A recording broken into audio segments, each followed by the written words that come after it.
Hello friend, welcome to money classes. मैं मनु भूषण करी आपका स्वागत करता हूँ आपके अपने चैनल मनी क्लासेज में। आज पढ़ेंगे हम लुसेंट के रसायन विज्ञान। इससे पहले हम लोग फिजिक्स भौतिकी से पहले साइंस के भौतिकी कंप्लीट हो चुका है। 1 से लेकर 8 तक पूरी चैप्टर कंप्लीट कर चुके हैं जो प्ले लिस्ट में है। उससे पहले हमारी अर्थव्यवस्था भी कंप्लीट हो चुका है। 1 से 13 तक कंप्लीट हो चुका है जो प्ले लिस्ट में है। आज पढ़ेंगे हम लोग केमिस्ट्री का फर्स्ट चैप्टर की बात करें तो चैप्टर 1 पदार्थों की प्रकृति और संगठन। पदार्थों के प्राकृतिक और संगठन। क्वेश्चन नंबर 1 की तरफ चलें तो क्वेश्चन नंबर 1 हम लोग के स्क्रीन पे है। तो क्वेश्चन नंबर 1 है, एक ही प्रकार के परमाणु निम्न में से किस में मिलता है? एक ही प्रकार के परमाणु निम्न में से किस में मिलता है? तो किस में मिलता है? तो प्राकृतिक तत्व में एक ही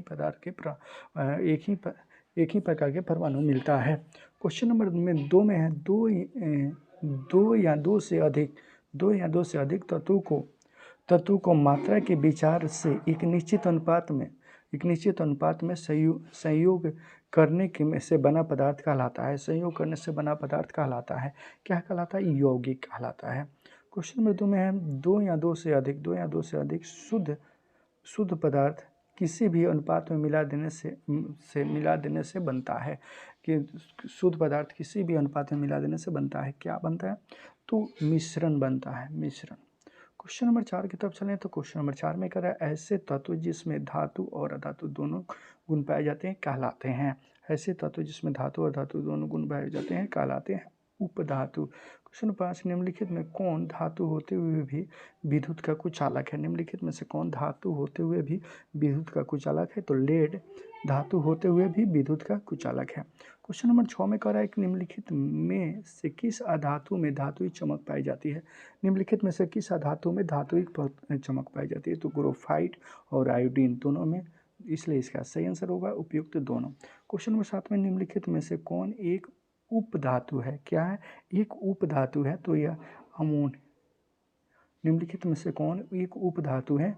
तो जेमनियम ऑप्शन बी इसका सही आंसर होगा। क्वेश्चन नंबर 8 में करें, निम्नलिखित में से कौन सा तत्व एक उपधातु है? कौन सा तत्व जो है एक उपधातु है?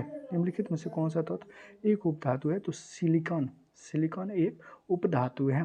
क्वेश्चन नंबर 9 में करब चलें तो क्वेश्चन नंबर 9 में करें, जल एक यौगिक है क्योंकि जल जो है एक यौगिक है क्योंकि इसमें रासायनिक बंधनों से जुड़े हुए दो भिन्न तत्व पाए जाते हैं। रासायनिक बंधनों से जुड़े हुए दो भिन्न तत्व पाए जाते हैं। क्वेश्चन नंबर 10 में करें, सूची 1 को सूची 2 में सम्मिलित कीजिए और नीचे दिए किट में सही उत्तर चुनिए। तो इस क्वेश्चन नंबर 10 कर है, तो हीरा का हो जाएगा कार्बन, ऑप्शन 4। हीरा का हो गया कार्बन। फिर बी संगमरमर का हो जाएगा कैल्शियम। उसके बाद रेत बालू का हो जाएगा सिलिकॉन और मणिक्यू का हो जाएगा एल्युमिनियम, ऑप्शन। तो इसलिए इसका सही आंसर होना चाहिए option number B, option B. Question number 11 में करें, निम्नलिखित में से किस पदार्थ में ऑक्सीजन नहीं है? तो मिट्टी के तेल में ऑक्सीजन नहीं होते हैं, मिट्टी के तेल में। क्वेश्चन नंबर 12 में कौन सा पदार्थ प्रकृति के 3 अवस्था ठोस, द्रव, गैस में पाया जाता है? कौन सा पदार्थ है जो प्रकृति के तीनों अवस्था में पाया जाता है? ठोस, द्रव और गैस तीनों अवस्था में पाया जाता है। तो H2O ठोस, द्रव, गैस तीनों अवस्था में पाया जाता है। क्वेश्चन नंबर 13 में है, स्टेनलेस स्टील एक मिश्र धातु है जबकि वाई एक क्या है? मिश्रण है, ऑप्शन ए इसका सही आंसर होगा। क्वेश्चन नंबर 14 में कह रहा है, निम्न में से कौन ना तो मिश्र तत्व है ना ही यौगिक है? निम्नलिखित में से कौन ना तो तत्व है ना ही यौगिक है? तो वायु ना तो तत्व है ना ही यौगिक है। क्वेश्चन नंबर 15 में पदार्थ की चतुर्थ अवस्था है प्लाज्मा, ऑप्शन सी इसका सही आंसर होगा। क्वेश्चन नंबर 16 में, निम्नलिखित में से कौन एक यौगिक है? निम्नलिखित में से कौन एक यौगिक है? तो रेत एक यौगिक है। क्वेश्चन नंबर 17 में कह रहा है, विरंजन चूर्ण है क्या है? तो विरंजन चूर्ण है क्या है? तो यौगिक है। क्वेश्चन नंबर 18 में कह रहा है निम्नलिखित में से कौन एक मिश्रण है, निम्नलिखित में से कौन मिश्रण नहीं है, क्या कह रहा है, मिश्रण नहीं है, तो इसका सही आंसर होगा ग्रोफाइट में मिश्रण नहीं है। क्वेश्चन नंबर 19 में बारूद होता है, बारूद होता है, बारूद होता है मिश्रण, बारूद क्या होता है, मिश्रण होता है। क्वेश्चन नंबर 20 में कोयला है, तो कोयला क्या है, तत्व है, कोयला क्या होता है, तत्व है। क्वेश्चन नंबर 21 से हीरा है, डायमंड है, हीरा क्या होता है, तो यह तत्व होता है, हीरा क्या होता है, तत्व होता है। क्वेश्चन नंबर 22 में विश्व का प्रत्येक पदार्थ अत्यंत सूक्ष्म कणों से मिलकर बना है, विश्व का प्रत्येक पदार्थ अत्यंत सूक्ष्म कणों से मिलकर बना है, यह सर्वप्रथम किसने कहा था, यह सर्वप्रथम किसने कहा था, तो कनाद ने, कनाद ने, ऑप्शन बी इसका सही आंसर होगा। क्वेश्चन नंबर 23 में निम्नलिखित में से कौन यौगिक, निम्नलिखित में से कौन यौगिक, निम्नलिखित में से यौगिक कौन सा है, कौन सा यौगिक है, तो अमोनिया यौगिक है। क्वेश्चन नंबर 24 में निम्नलिखित में से कौन सा तत्व है, निम्नलिखित में से कौन सा तत्व है, तो पाना तत्व है। क्वेश्चन नंबर 26 में करा, 25 में करा वायु निम्नलिखित में से क्या है, वायु निम्नलिखित में से क्या है, तो वायु क्या है, मिश्र धातु है, ऑप्शन सी इसका सही आंसर होगा। क्वेश्चन नंबर 26 निम्नलिखित में से यौगिक रासायनिक यौगिक कौन सा है, निम्नलिखित में से रासायनिक यौगिक कौन सा है, तो अमोनिया रासायनिक यौगिक है।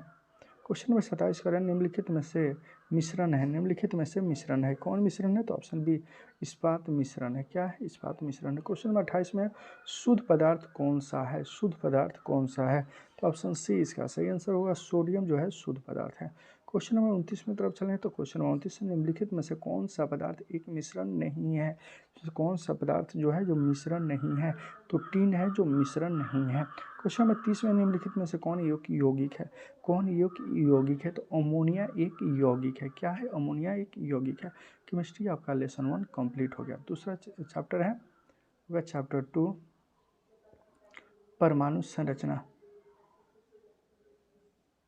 परमाणु संरचना दूसरा चैप्टर।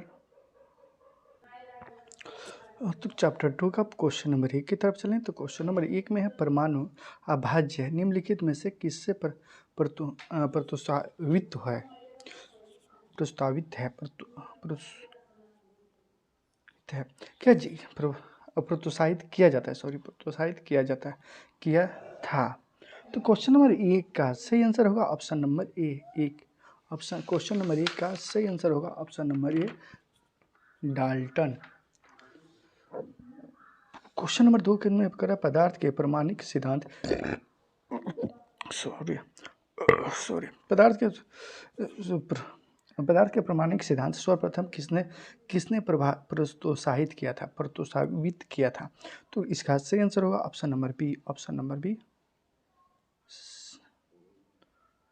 सेम क्वेश्चन आंसर है। तो क्वेश्चन नंबर 2 में 3 में करा परमाणु संरचना का मॉडल किसने विकसित किया था, परमाणु संरचना का मॉडल किसने विकसित किया था, तो इसका सही आंसर होगा option number C, option number C Rutherford's, और एक जो दिखाई नहीं दे रहा,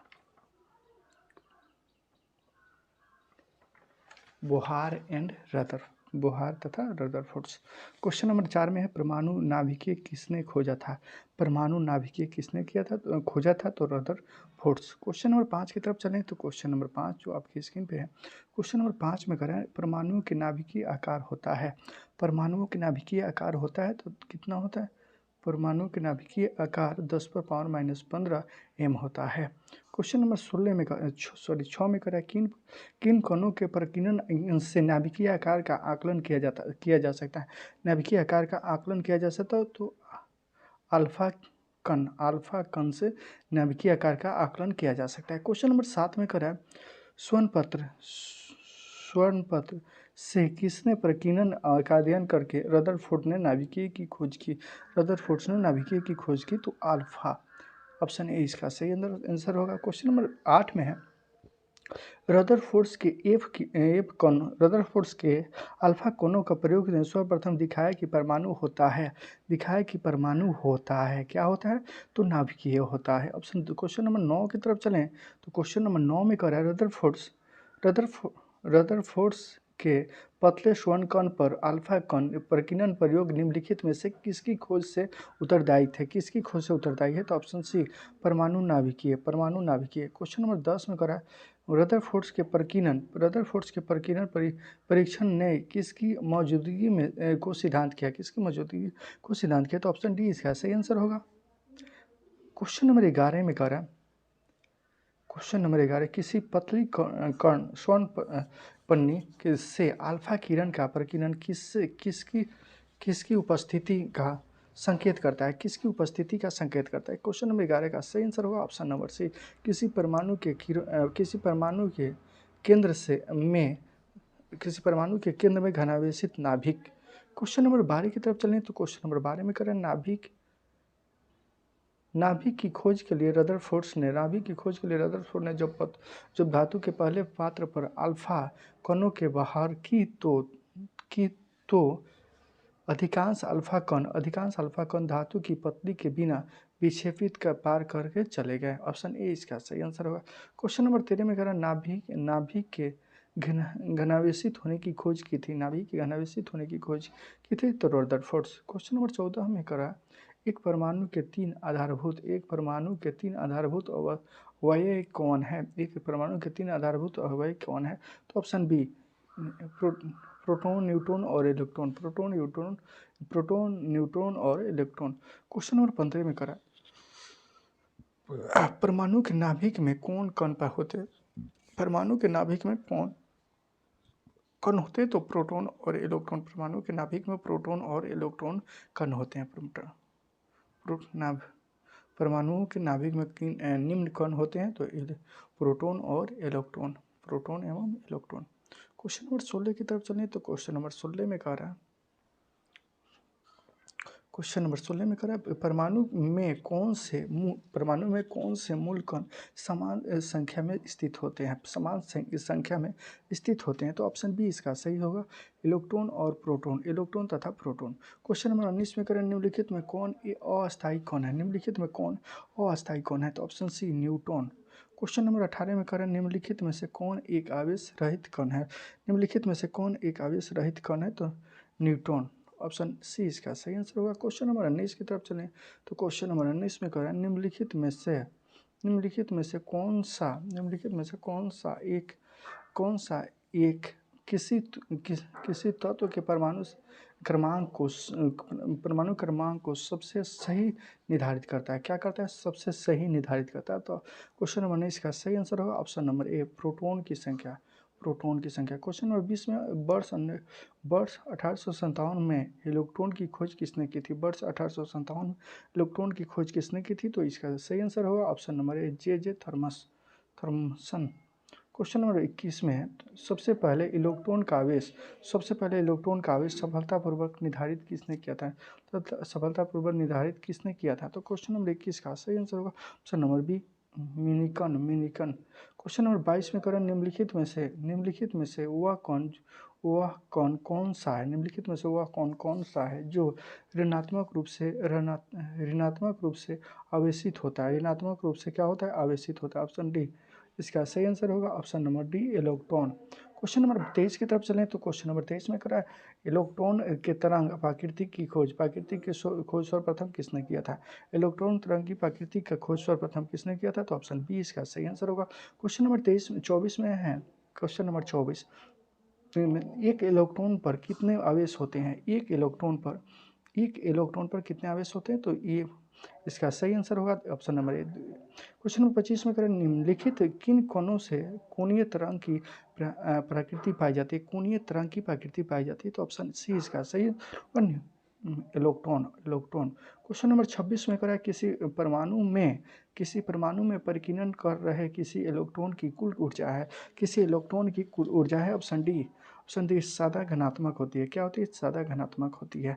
क्वेश्चन नंबर 27 में कहता है प्रोटॉन की खोज किसने की? तो प्रोटॉन की खोज option A Goldstein. Option A इसका सही आंसर हो। क्वेश्चन नंबर 28 में प्रोटॉन पर आवेश के बराबर है तो 28 का सही आंसर होगा ऑप्शन नंबर बी अल्फा कण। ऑप्शन बी इसका सही आंसर होगा। क्वेश्चन नंबर 29 की तरफ तो क्वेश्चन नंबर 29 में है ऋणावेशित परमाणु में प्रोटॉन की संख्या क्या है? ऋणावेशित परमाणु में प्रोटॉन की संख्या कितना है? तो परमाणुओं में इलेक्ट्रॉन की संख्या से कम, परमाणु में इलेक्ट्रॉन की संख्या से कम। क्वेश्चन नंबर 30 की तरफ चलें तो क्वेश्चन नंबर 30 में है न्यूट्रॉन का पता लगाने वाले वैज्ञानिक का नाम है। न्यूट्रॉन का पता लगाने वाले वैज्ञानिक का नाम है, क्या है? तो ऑप्शन ए चॉडविक। क्वेश्चन नंबर 31 में करें निम्नलिखित में से किस परमाणुओं के नाभिक में इलेक्ट्रॉन नहीं होते? नाभिक में इलेक्ट्रॉन नहीं होते हैं। तो 31 का सही आंसर होगा ऑप्शन नंबर ए, लिथियम में इलेक्ट्रॉन नहीं होते। क्वेश्चन नंबर 32 की तरफ चलें तो क्वेश्चन नंबर 32 में करें पोजिट्रॉन की खोज किसने की? पोजिट्रॉन की खोज किसने की? क्वेश्चन नंबर 32 का सही आंसर हो जाएगा option number C, Anderson. Question number 33 में करें पोजिट्रॉन किसकी प्रतिकिरण है? पोजिट्रॉन किसकी प्रतिकिरण है? तो इलेक्ट्रॉन। ऑप्शन ए इसका सही आंसर होगा।